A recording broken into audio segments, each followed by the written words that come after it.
प्रथमे जुआनी पत्र को भल भाव धोई से गोटे कप बेसन, कटा पियाज, कंचा लंका छेचा, अदा छेचा, लुण, हलदी, गोटे पिंच खाइबा सोडा तो बेसन रे पकाई ताकू अल्प किछि पानी देई अल्प अल्प करी गोलाइबा।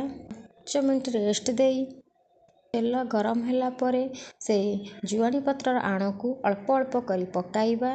गोल्डन ब्राउन कलर हवा पर्यंत ताकू खेलाई गोटे प्लेट रे ताकू काढ़ी नबा। जुआनी पत्र देह पाई बहुत उपकारी, तेणुकरी आपण निश्चिंत जुआनी पत्र आउ रे पकोड़ी बनाई खातु। मु किछि टमाटो सॉस, जुआनी पकोड़ी ता सहित पियाज लंका कॉफी सहित घरे खाइबाकू नेछि।